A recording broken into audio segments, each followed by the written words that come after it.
नारायण नारायण, कल वो भैंस की कहानी जो अपने पिछले जन्म में बुरी संगति में आने की वजह से उसने उसको धोखा दे दिया था और दुष्कर्म कर दिया, जिसकी वजह से उसे इस जन्म में बहुत दुख भोगना पड़ा। तो उससे हमें ये शिक्षा मिलती है कि हम जैसा कर्म करेंगे वैसा हमें फल तो मिलेगा ही, पर हम जो भी कर्म करें वो पूरी उसमें सावधानी रखनी चाहिए कि हम कैसा कर्म करें।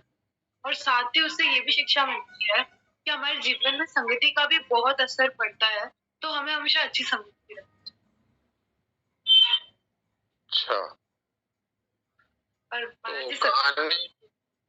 तो कहानी तुमको ठीक से समझ में आई नहीं प्रांजल। वो कहानी थी, पिछले जन्म में एक महंत थे।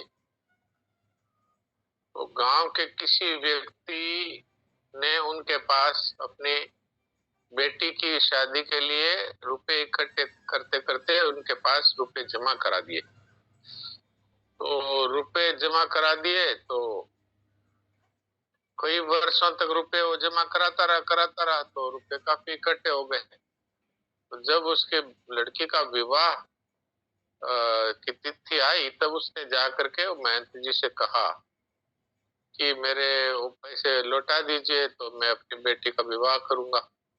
तो वो महंत जी ने उसको कह दिया कौन से रुपए, मतलब महंत जी के बेईमानी आ गई मन में, तो वो रुपए खा गए। अब समय तो सबका ही आता है, वो महंत जी मर गए, मर करके बैल बन गए। और फिर उस व्यक्ति के ही व्यक्ति ने बैल को खरीदा तो वह आ गया बैल, और पुराना बैल उसका मर गया था तो ताजा अच्छा हृष्ट-पुष्ट बैल खरीदा, लेकिन वो भी चलता नहीं। थोड़ा सा चलाओ फिर बैठ जाए, थोड़ा सा चलाओ फिर बैठ जाए। तो वो उसको मार मार के उठा रहा था। तो उधर से एक दूसरे महंत जी की सवारी निकली। तो वो उन्होंने महंत जी ने देखा ये इसको मार रहा है बैल को, तो उसको कहा भाई इसको मारो मत, मैं आता हूँ, मैं इसका उपाय करता हूँ। तो वो वहां खेत पे आकर के उसके और बैल के कान में उन्होंने कुछ कहा। तो कहते ही वो बैल खड़ा हो गया, खड़ा होकर के अपना हल चलाने लगा। तो उस व्यक्ति ने महंत जी से पूछा कि आपने क्या कहा इसके कान में। तो उन्होंने बताया कि पिछले जन्म में महंत था और इस व्यक्ति के रुपए खा गया था, तो इस जन्म में वो ऋण चुकाने के लिए ये बैल बना। अब ये मैंने इसके कान में ये कहा कि महंत जी महाराज, वो आपने जो रुपए खाए थे वो आपको काम करके चुकाने पड़ेंगे, चाहे आप डंडे खा खा करके चाहे चलो और चाहे बिना डंडे खाए चलो। वो जब तक आपका ऋण पूरा नहीं होगा तब तक आपको इसके यहाँ मजदूरी करनी पड़ेगी आपको। वो संतों की बात है, वो महंत जी भी सिद्ध पुरुष थे। तो उन्होंने उस मान लो ऐसे प्राणी को भी ऐसी बात समझा दी। हर एक तो नहीं समझा सकता, हम लोग तो गाय बैल के कान में कुछ कहें तो उनको क्या समझ में आएगा। तो वो सिद्ध पुरुष थे और वो जानते थे इसका पिछला जन्म क्या था और क्या कारण से हुआ है। वो सिद्ध थे इसलिए उन्होंने ये बात करी। तो ये ऋणानुबंध की बात थी और बुरी संगति वाली बात नहीं थी। तो नहीं समझ में आए तो अपने को रामनारायण जी से कह देना चाहिए कि थोड़ा आप धीरे धीरे बोलिए और ये समझ में नहीं आया मुझे बताइए, तो वो बता दें। तो कहानी को ठीक से सुनेंगे तो वो ठीक समझ में आएगा। मेरे को तो इनकी बोली थोड़ी समझ में आने लग गई, कई दिन से सुन रहा हूँ, लेकिन मैंने इनको कहा था कि धीरे धीरे बोले। ये कुछ शब्द जल्दी में बोल जाते हैं तो अड़बड़ में वो नहीं समझ में आते। तो ये बात है। अब तुम सत्संग का सार सुना दो। ममता रखने से हानि है, पर ममता छोड़ने से कोई हानि नहीं। उससे अनंत लाभ की प्राप्ति हो सकती। ममता भी छोड़ने को कहा है जिन्हें हमने अपना माना है, पर वो प्रतिक्षण हमसे छूटते जा रहे। तो ममता रखने का फायदा ही क्या हो? ममता रखने से कोई भी काम नहीं बिगड़ेगा, पर ममता रखने से नुकसान ही नुकसान है। जीवन में निरसता ही रहेगी। जैसे बच्चा माँ से ज्यादा पिता के पास रहने से सुधरता है, क्योंकि माँ में बच्चे के प्रति ममता ज्यादा होती है। पर यदि बच्चे को संतों के पास रखा जाए तो बच्चा संत ही बन जाता है। इस उदाहरण से ये बात स्पष्ट हो जाती है कि ममता के त्याग से मनुष्य संत बन जाता है और साथ ही उसके संपर्क में आने वाले बन जाते हैं। कामना और ममता रखने का कोई फायदा नहीं है, क्योंकि इन्हीं से चिंता, घबराहट और बेचैनी होती है। छोड़ने को तो वही कहा जा रहा है जिसमें हमारा कोई फायदा नहीं है, सिर्फ नुकसान ही है। हम जो कर रहे हैं उस पर ध्यान देने से असाधन का ज्ञान होता है। जो ममता युक्त और कामना युक्त होते हैं उन्हें तो मरने में भी कष्ट नहीं होता। मोक्ष का अर्थ है छूटना, तो ममता और कामना छोड़ने से इसी पल मोक्ष मिल जाता है। नारायण नारायण। हाँ, राधिका से सुनते हैं क्या बोलती है। हाँ राधिका बताओ। राम जी राम महाराज जी। ममता के रखने से हानि है, ममता को हटाने से लाभ ही लाभ है। ममता के त्याग से मनुष्य संत बन जाता है और साथ साथ उसके संपर्क वाले भी। ममता छोड़ने से हमारा कुछ नहीं बिगड़ेगा। ममता और कामना रखने से हमारा फायदा ही है, फायदा नहीं है सर। इच्छा करने से संसार में कुछ नहीं मिलेगा। असाधन के नाश में कोई कठिनाई नहीं है। ममता और कामना से लाखों नुकसान है, जीते जी तो नुकसान है ही और मरने के बाद भी नुकसान है। ममता और कामना रखने वालों को 1000 बिच्छू खाने जितना दर्द दिया जाता है। ममता और कामना से मुक्त लोगों की मृत्यु ऐसे होती है जैसे हाथी के गले में माला पहनाई और वो माला गिर गई तो हाथी को पता ही नहीं चला। जैसे मनुष्य गहरी नींद में सोआ, वैसे ममता और कामना से मुक्त लोगों की मृत्यु होती है।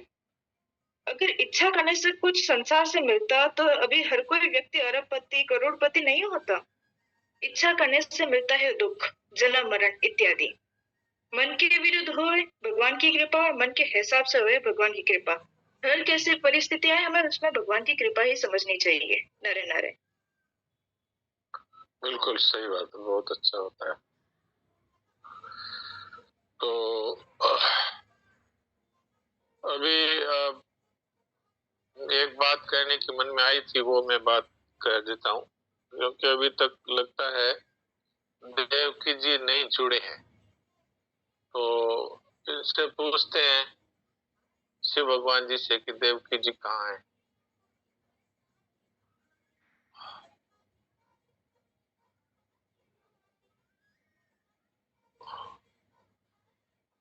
शिव भगवान जी बताइए, देवकी जी कहाँ हैं?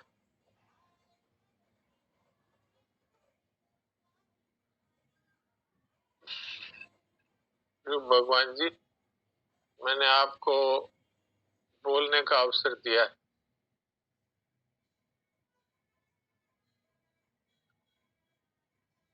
शिव भगवान जी,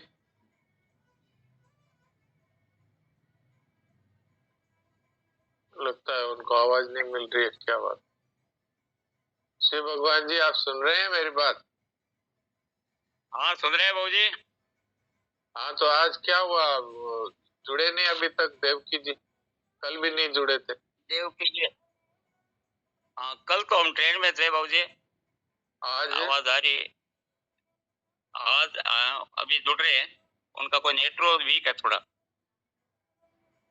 अच्छा, ऐसा? अभी जुड़ रहे हैं। हाँ हाँ। अच्छा अच्छा, अभी तक तो नहीं जुड़े हैं। खैर चलो, हाँ, जब तक मैं कुछ अभी तो नहीं जुड़े, मेरे पास तो नहीं आए जुड़ के।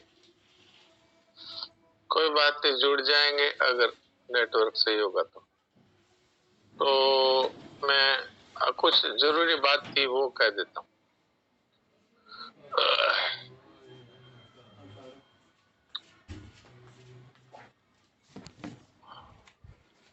इस सभी के लिए बहुत काम की बात है और समझने की भी बात है, और अगर इस बात को समझ लिया जाए तो बहुत ही लाभ है। जन्म मरण मिट जाता है, मुक्ति हो जाती है, भगवान से प्रेम हो जाता है, ये ऐसी बात है। शरणानंद जी महाराज के वचन है कि प्यारे से भिन्न का अस्तित्व और महत्व जीवन में न रहे, ये शरणागत साधक की मांग है। तो ये बहुत ही महत्वपूर्ण ये वाक्य है। प्यारे से भिन्न का अस्तित्व एवं महत्व न रह जाए, यही शरणागत की मांग है।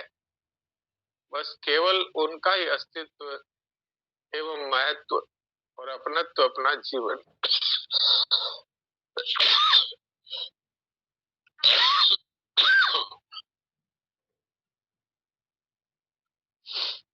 मैं थोड़ा जल पी लेता हूँ, फिर बात करता हूँ।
ये शरीर एक ऐसी मशीन है कि ये चलते चलते ही खराब हो जाती है। अब ये इसका सदुपयोग कर लें, जितने दिन अपने पास है तो अपना काम बन जाए। आप देखो, बात करते करते ही खांसी शुरू, और चलते चलते ही बीमारी। तो फिर भी इस शरीर को हम अपना मानने से नहीं चूकते। अब बताइए, तो ये अपने विवेक का आदर नहीं करना ही तो हुआ, और क्या हुआ बताइए। मैं शरणानंद जी महाराज के शब्दों को फिर दोहराता हूं। प्यारे से भिन्न का अस्तित्व एवं महत्व न रह जाए, ये शरणागत की मांग है। अब इसी वाक्य पर हम लोग विचार करते हैं। ये बहुत गंभीर वाक्य है। ऐसे देखने में तो कुछ नहीं है, अब इतनी सी बात कह दी आपने, सुन ली, मैंने कह दी, लेकिन इसमें कितनी गहराई है, जरा एक बार इसको थोड़ा समझते हैं। प्यारा कौन है? अपने इष्ट देव। राम जी हैं, कृष्ण जी हैं, विष्णु जी हैं, जिनको भी आप, माता काली माता जी हैं, जिनको भी आप मानते हैं इष्ट देव, वो प्यारा है। उसके अलावा और कोई प्यारा नहीं है। प्यारा वही है। संसार में जितने प्यारे हैं वो तो छूट जाएंगे, और वो कई बार तो संसार में जीते जीते ही वो प्यारे हैं, वो अप्यारे हो जाते हैं। मरते हैं तब तो अलग हो ही जाते हैं। पर जीते जीते ये देखा गया है कि जिस बेटे को माँ अपने खून पसीने से जिसको पालती है, वो माँ को घर से निकाल देता है। तो उनको आप कितना ही प्यारा मान लो, वो तो पोल निकाल ही देंगे, चाहे वियोग हो जाएगा और चाहे वो बदल जाएंगे। लेकिन भगवान कभी नहीं बदलते। वो प्यारे हैं तो प्यारे ही हैं। वो तो साफ घोषणा करते हैं, गीता जी में भी, रामायण जी में भी। रामायण जी में कहते हैं सब मम प्रिय सब मम उपजाए, सब मेरे बेटा बेटी हैं और सब मुझे प्यारे। गीता जी में कहते हैं ममई वांसो जीव लोके जीव भूत। और जो उनसे प्यार करते हैं उनको भगवान की एक विशेषता है, भगवान उनको भी अपना इष्ट मानते हैं। अब आप देखिए, हम भगवान को इष्ट मानते हैं, वो हमें अपना इष्ट मानते हैं। गीता जी में अर्जुन से भगवान कहते हैं इष्टोषि में सखा चेती, तुम मेरे सखा तो हो ही, तुम मेरे इष्ट हो, अर्थात प्यारे हो। कोई है ऐसा कहने वाला जो तीनों लोगों के महान ईश्वर हैं और हम लोग कीड़े मकोड़े ही हैं उनके सामने, और उनको भी कहते हैं तुम मेरे इष्ट हो। तो ऐसा जो प्यारा है, उस प्यारे से भिन्न का अस्तित्व ही न रहे हमारे जीवन में, अस्तित्व ही न रहे। इसका अर्थ क्या है? इसका अर्थ ये है कि जिस तरह से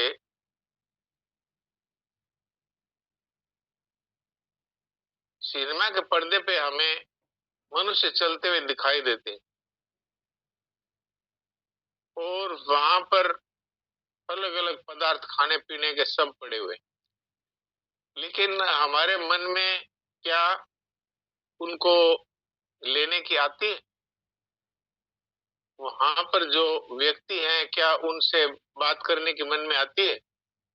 नहीं आती। क्यों नहीं आती? हम कहते हैं कि दिख तो रहे हैं पर इनका अस्तित्व नहीं। कहते हैं कि नहीं? सोचते हैं कि नहीं? वहां पर बड़ी मिठाई बन रही है हमारे पसंद की, लेकिन हमारे मन में नहीं आती कि इसको खा लें, इसको ले लें। क्यों नहीं आती? कि हम कह रहे हैं दिख तो रहे लेकिन इनका अस्तित्व नहीं। वहां पर्दा है और कुछ नहीं। ये जब तक अंधकार है तब तक ही ये दिख रहा है, लाइट हुई और गए। ऐसे अज्ञान रूपी अंधकार से ये संसार है, ये अपने को दिखता तो है। अज्ञान रूपी अंधेरे में, सिनेमा के पर्दे पे अगर वहां अंधेरा नहीं हो तो दिखाई देता है क्या कुछ? तो अंधेरे में दिखता है। ऐसे ही ये संसार अपने को जितना दिख रहा है ना, ये धन है, ये जमीन है, ये मकान है, ये मेरा परिवार है, ये मेरे बेटा बेटी हैं, ये मेरे पति पुत्र हैं, ये जो कुछ अपने को दिख रहा है ना, ये इसका अस्तित्व नहीं है। ये संत कहते प्यारे से भिन्न का अस्तित्व न रह जाए। महत्व तो बाद में आता है, पहले तो वो है, तब तो उसका महत्व हमारे जीवन में आएगा। सिनेमा के पर्दे पर अगर 1 करोड़ रुपया पड़ा हो तो हमारे उस रुपये का कोई महत्व है क्या? ऐसी इच्छा होती है क्या ये मैं ले लूं? क्यों नहीं होती? क्योंकि हमें पता है ये दिख रहा है पर इसका अस्तित्व नहीं है, ये वास्तव में नहीं है। आप सोचते होंगे कि संसार में सब कुछ तो प्रत्यक्ष है, इसको कैसे मान लें, इसका अस्तित्व नहीं। तो इसलिए मान लें कि उमा कहाऊं मैं अनुभव अपना, सत हरि भजन जगत सब सपना। सपने में हमको इतना सब कुछ दिखता है। मान लो कि सपने में हमें हीरे मिल गए, पन्ने मिल गए, अरबों रुपए मिल गए, तो आंख खुलने पर क्या मिला?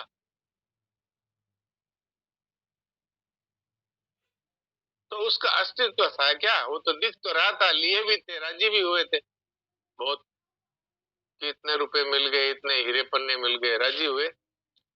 लेकिन आंख खुलने के बाद तो उसका अस्तित्व नहीं था। ऐसे ही ये संसार में जितना जो कुछ है ये आंख बंद होने के बाद क्या है?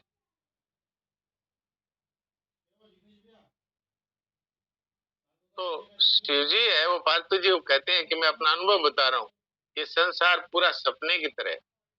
अब सपने में कोई राजा बन जाए तो सुबह जागने पे क्या वो राजा हो जाएगा?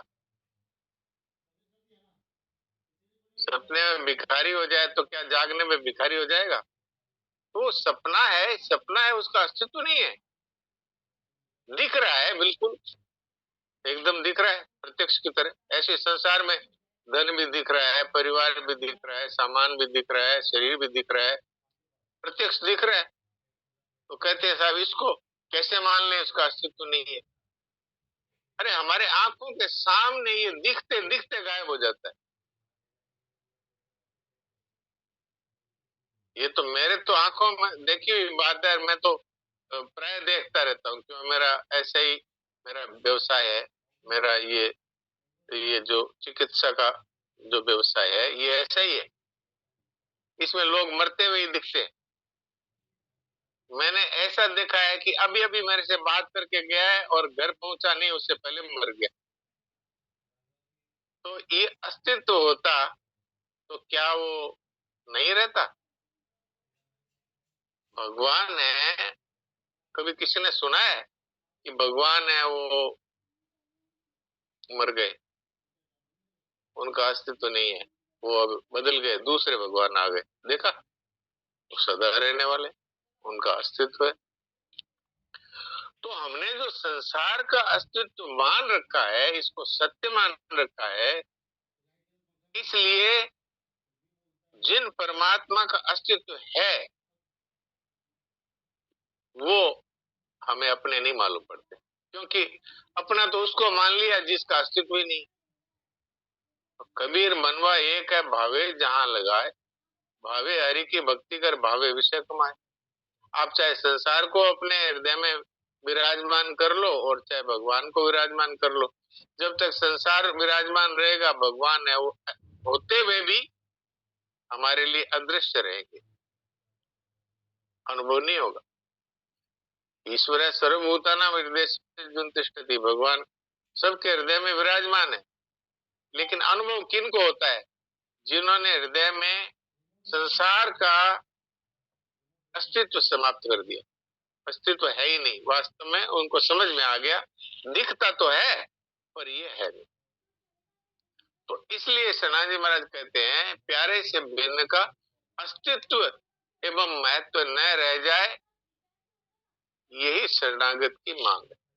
हम जो शरणागत शरणागत कहते हैं ना, मैं शरणागत हूं, मैं शरणागत, सच्चा शरणागत वो है जिसको संसार दिखता है लेकिन वो उसको अस्तित्व को नहीं मानता। वो नाटक में जैसे दिखता है ऐसे दिखता है, वो जब तक दिखे तब तक, जैसे संसार रंगमंच है तो माता की सेवा कर दो, पिता की सेवा कर दो, बच्चे का लालन पालन कर दो, भाइयों के साथ प्रेम से बर्ताव कर लो, और जैसे नाटक में करते हैं ऐसे करो। अच्छा, नाटक में कोई मर जाता है तो रोते हैं क्या हम? नहीं रोते, ये नाटक है भाई, नाटक। अच्छा, और जो नाटक के पात्र हैं वो भी नहीं रोते।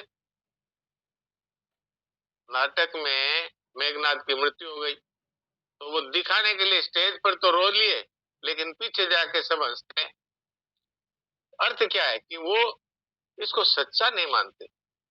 ऐसे ही संसार में नाटक तो सही करना है, पिता की सेवा करनी है, माता की सेवा करनी है, भाइयों के साथ प्रेम का व्यवहार करना है, और व्यापार है तो सत्यता पूर्वक व्यापार करना है।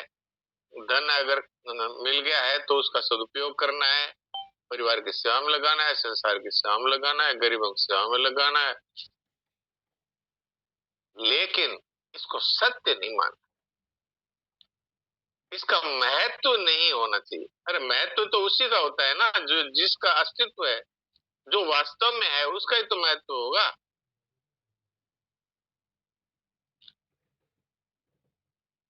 तो ये मैंने आपकी सेवा में एक बात रखी है, इस विषय में आप लोगों का कोई प्रश्न हो तो इस विषय में बात करें। इसका बड़ा भारी प्रभाव होगा जीवन पर।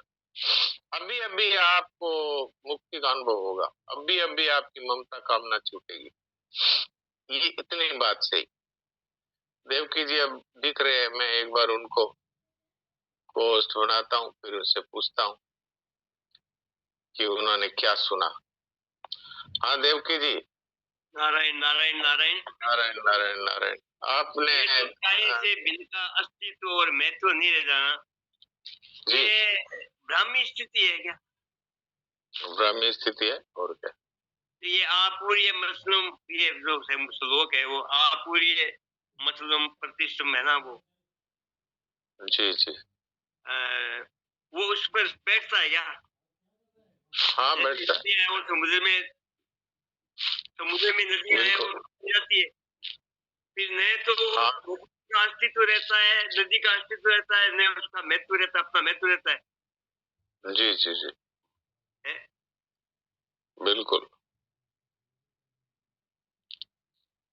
महान समुद्र जिसको प्राप्त हो जाता है वो फिर छोटे मोटे तालाबों का महत्व नहीं रहता उसके जीवन में।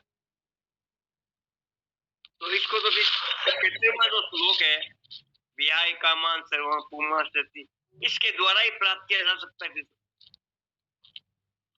ये बात हमारे समझने की है। मैंने इतने सारे उदाहरण समझने के लिए दिए। हाँ। ये समझने की बात है। मैंने जो शिव जी की बात कही, पार्वती जी को उन्होंने कहा संसार सपना है। मैंने जो स्वप्न में धन प्राप्त होने पर आँख खुलने के बाद कुछ नहीं रहता, ये बात कही। हाँ। और जो सिनेमा के पर्दे का मैंने उदाहरण दिया कि भाई सब कुछ दिखता है लेकिन हमारे मन में उनका महत्व तो नहीं है। क्यों नहीं है? ये अस्तित्व ही नहीं है। हमें पता है ये पर्दे पर 1 करोड़ रुपया पड़ा है, इसका अस्तित्व ही नहीं। ये दिख रहा है बस, है कुछ नहीं हुआ। और दिखता कब तक है? जब तक अज्ञान रूपी अंधेरा है। वहां जब तक अंधेरा है तब तक ही पर्दे पे वो दिख रहा है। लाइट होते ही, प्रकाश होते ही, बस ऐसे ज्ञान रूपी प्रकाश होते ही दिखना बंद, महत्व समाप्त हो जाता है। चीज सामने पड़ी है लेकिन उसका महत्व कुछ नहीं। उसका महत्व इतना ही है कि इसको सेवा में लगा दो। नाटक में जिस तरह से मनुष्य सारे कार्य अच्छी तरह करता है लेकिन अंदर से पता है कि ये नाटक, ऐसे संत महात्मा भी संसार के सारे कार्य करते हैं लेकिन वो ये जानते हैं कि ये नाटक है, कुछ है नहीं इसमें। इसीलिए तो आप सोचिए कि नरसिंह जी महाराज का इकलौता जवान बेटा मर गया और वो नाच रहे थे। कोई ऐसा नाच सकता है? बोलूं तो यो भाग्यो जंजाल सुख वैश्यो श्री गोपाल। गुजराती में उन्होंने कहा कि अच्छा हुआ जंजाल चला गया, अब मैं भगवान का भजन करूंगा सुखपूर्वक। तो ये कोई हंसी खेल नहीं है। उन लोगों को संसार दिखता ही ऐसा है कि ये मृत्यु है, जन्म है, सब नाटक है, कुछ नहीं, वास्तव में कुछ नहीं। ऐसा अगर हो जाता है तो वही महात्मा है। और क्या? महात्मा किसका नाम है? जिसकी ममता कामना मिट गई वो महात्मा है। अब ममता मिट गई तभी तो वो उसकी मृत्यु पे नाच रहे हैं, नहीं तो कोई नाच सकता है क्या मृत्यु पे? तो आज मेरे ये बात मन में आई। मैंने कल शरणानंद जी महाराज का ये वाक्य पढ़ा तो आज भी कई बार मेरे इस बात की मेरे मन में इसका रिवीजन हुआ तो मेरे मन में आई कि बहुत महत्वपूर्ण बात है। तो आप लोगों की सेवा में रख दी। समय होने वाले रामानंद जी शायद कुछ पूछना चाहते थे। आप प्रश्न तो पूछ लीजिए तो फिर उत्तर कर ले दिया जा सकता है, संभव है। आज तो कैसे होगा बताइए, क्या पूछना चाहते हैं? मैं प्रणाम जी साहब, मैं ये कह रहा था कि केवल ये चीज को मानना ही पड़ेगा दृढ़ता पूर्वक, और कोई चारा नजर नहीं आता। इसका कारण ये है कि जैसे मानना तो पड़ेगा ही। उदाहरण आपने दिया वो है तो सटीक, लेकिन उसमें तो क्या है कि जैसे शनिमय हॉल का पर्दा है, वो देखते हैं समझ में आती है, उसको प्रूफ मिल जाता है जब शनिमय छोड़ के बाहर आते हैं तो दुनिया दूसरी है। सपना नींद खुलने से टूटता है तब समझ में आ जाता है अपन तो वो झूठा ही देख रहे थे, लेकिन सपने में तो रोते हैं ना किसी दुख के कारण, वो रोते हैं तो फिर उस टाइम तो वो सच्चाई लगता है, उस टाइम तो वो सच्चाई लगता है। वैसे अभी दुनियादारी पूरी सच्ची लग रही है ना, जैसे सपने में सच्ची लगती है। अब इसको मानने के अलावा मेरे को ऑप्शन नजर नहीं आया। हाँ तो मानना तो होगा, संतों की बात तो माननी होगी, तभी होगा कि भाई ये सत्य नहीं है। अगर आपको नहीं समझ में आ रहा है तो हम कहते हैं मान लो, संत कहते हैं ये बात। तो मेरा यही प्रश्न था, केवल मानने के अलावा मेरे को और कोई ऑप्शन नहीं है। हाँ तो मानना ही है, सत्संग की बात सुनकर के अगर उसको मानते नहीं है तो क्या फायदा, कुछ नहीं।